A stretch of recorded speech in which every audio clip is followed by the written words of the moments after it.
Voilà, donc dans la paracha de Noach, évidemment, on nous parle du déluge. Tout le monde connaît cette paracha, Noé. Et Noé avec sa famille vont être épargnés de ce déluge. Il va se construire une arche pendant 120 ans.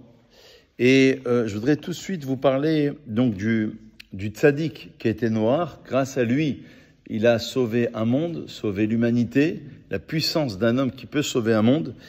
Et les textes disent que dans cette paracha, il y a précisément 153 versets.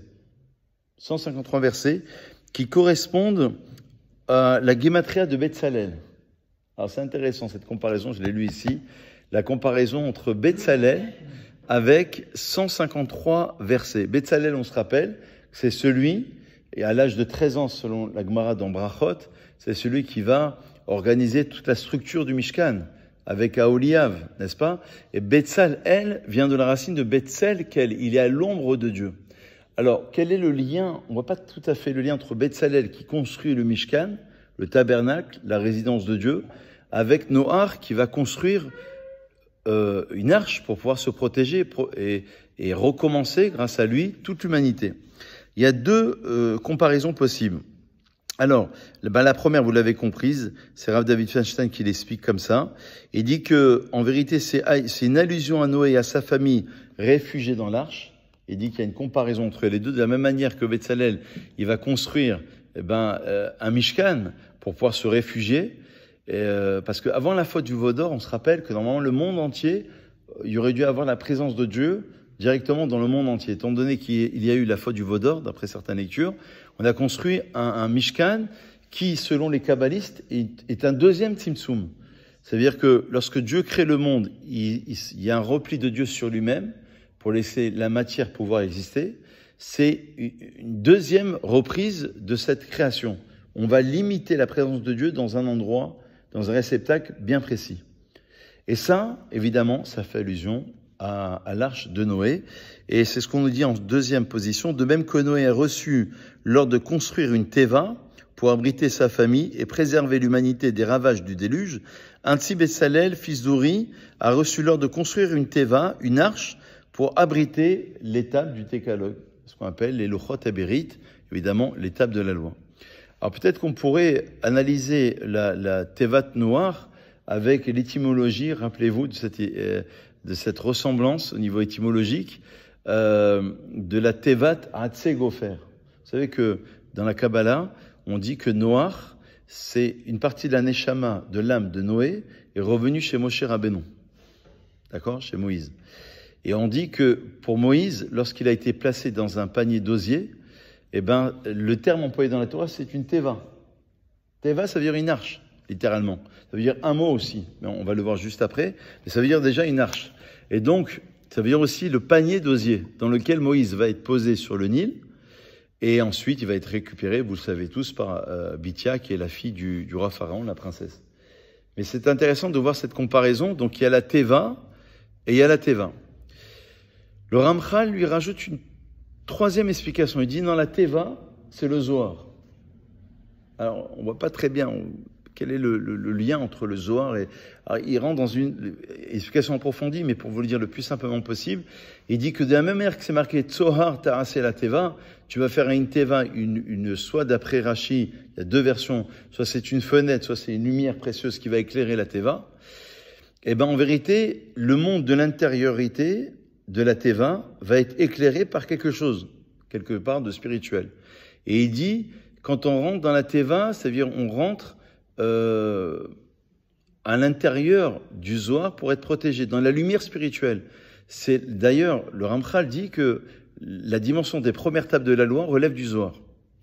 Quand on traverse des moments durs comme on les traverse actuellement, on se réfugie dans la Torah.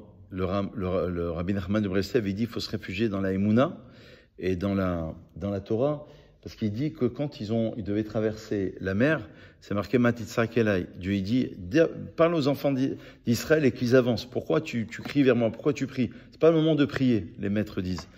Et il y a un Or HaChaim HaKadosh exceptionnel qui enseigne Alors c'était le moment de quoi? Il faut bien faire, quand il y a Midat Hadin, il faut bien faire quelque chose. Chazvé Shalom, aujourd'hui il y a Midat Hadin, on fait Avinu Malkeinu. Midat Hadin, c'est, vous le savez tous, c'est la tribu de rigueur.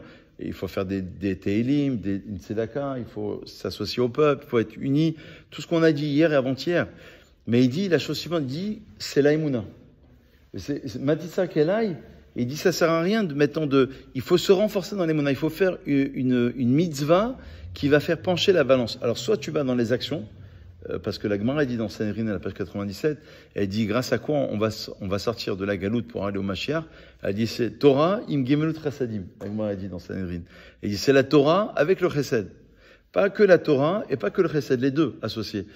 Et lui il rajoute quelque chose, il dit non, il faut renforcer la émouna. La émouna c'est une forme d'action qui va faire pencher et qui va empêcher la Midat Hadin de pouvoir se révéler. La tribu de rigueur. C'est très très difficile. Donc on se réfugie, si vous voulez, dans une émouna. C'est ça la teva. Quand il y a une tempête, vous savez, le Gaon de Vilna, il explique sur Jonas, rappelez-vous l'Haftara de Kippour, lorsqu'il a été englouti dans une baleine, enfin un grand poisson on dit, il était dans un bateau. Et le Gaon de Vilna, il dit que Jonas, ça fait allusion à la Neshama, et le bateau, c'est le corps. C'est la Neshama qui ne veut pas descendre dans le corps. Et lorsque le bateau, il va dans le flot de l'histoire, il y a parfois des tempêtes, parfois, c'est toutes les difficultés. Il y a des meurtres, il y a des séismes, il y a des attentats, et il va falloir rester accroché. Et c'est ça l'histoire d'après le Gaon de Vilna, symboliquement. D'ailleurs, il cite le Zohar. C'est le Zohar qui dit comme cela. C'est une allusion à l'histoire de Jonas, qui est dans un bateau, et c'est la Neshama. Comment elle va faire pour pouvoir se réconcilier avec le corps qui vit parfois les difficultés que nous connaissons. Donc on se réfugie dans une teva, on se réfugie, si vous voulez, dans une émouna qui est extrêmement forte. Et dernière lecture, le rabbi de Lubavitch l'avait soulevé, il avait relevé, et je conclus sur cela, il avait dit que la teva, c'est le mot, c'est la prière, c'est le refuge, c'est la prière. Donc la teva, c'est l'arche. Comment on fait pour être épargné du déluge, des catastrophes? On rentre dans la teva, on rentre dans le Zohar, on rentre dans la Emouna, on rentre dans la Torah, on rentre dans la Tfila. Et lui, il rajoute quelque chose, il dit, la teva, ça veut dire un mot aussi. C'est pas qu'une arche. Le mot, c'est le mot de la prière. On va se réfugier quelque part dans la prière, évidemment, en considérant que la prière a un pouvoir extraordinaire qui peut tout changer. Quand Esther, qu'est-ce qu'elle a dit Esther, quand il y a eu la catastrophe? L'air kenos et kol hayehudim. Elle a dit, on va faire 3 jours de jeûne. D'abord, rassemblez-vous. L'air kenos et kol hayehudim.